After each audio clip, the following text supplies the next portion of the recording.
I remember reading about you that you mentioned that you do not want to be a boutique, like in Yeah. your initial stages, and you saw a lot of celebrities or people who come on the TV would ask you for your clothing, and you realize that okay, this is one of the points that it should be a brand, it shouldn't be a boutique.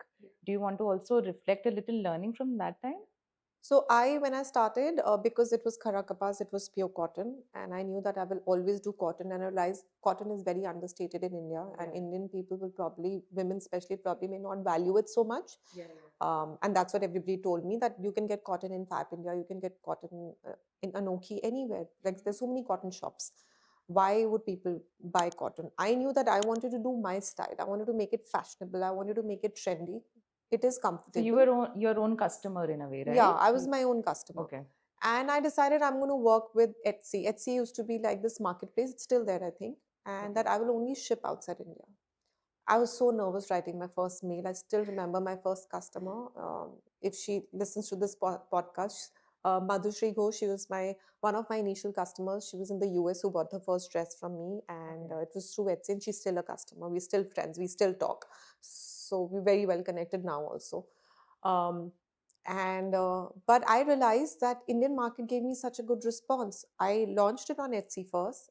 I was available on social media on Instagram, and people in India also wanted to buy. And then I realized that okay, I was wrong. Maybe this product is going to do well in India also.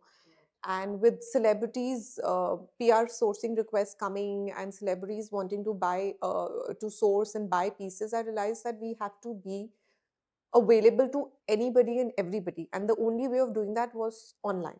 I could have not been running all across the country doing pop ups. Pop ups are good because they give you the initial visibility, they help you test your product, which is very important. You need to see how people are reacting to your product.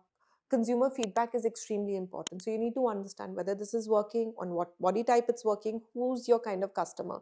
It just makes it easy. You need to interact. So I went for all my pop-ups on my own, always would pack my stuff, go meet customers, write down contacts, talk to them, speak to them, but have everything available online as well. I never shied away from going online from the beginning.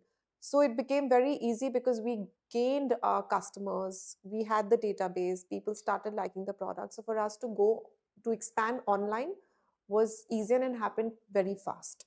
So you think pop-up is a great way to test product market fit, Absolutely. even in today's Yeah, time? yeah, yeah. You should. Okay.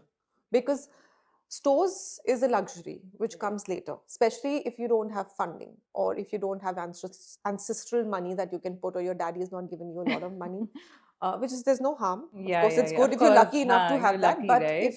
if you want to do it with your own savings and you don't want to make that investment, then I feel that it's very important to do pop-ups, because they are, I still do one pop-up every year because I still have my loyalties towards certain people, and certain cities.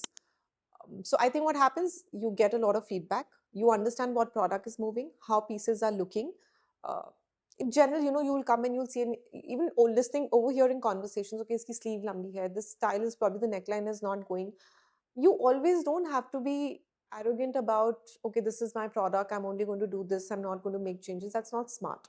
I feel you have to listen to your customers. You have to have your design in place, your aesthetics in place. That is your core, that needs to be intact, but at the same time you have to adapt.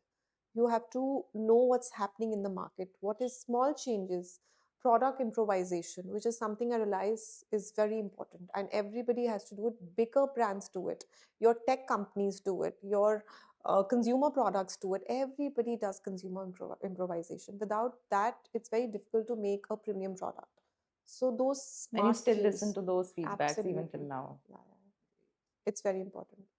If you want us to keep bringing such amazing content and business hacks, please subscribe to our Clips channel, The Sonika Mata Show Clips.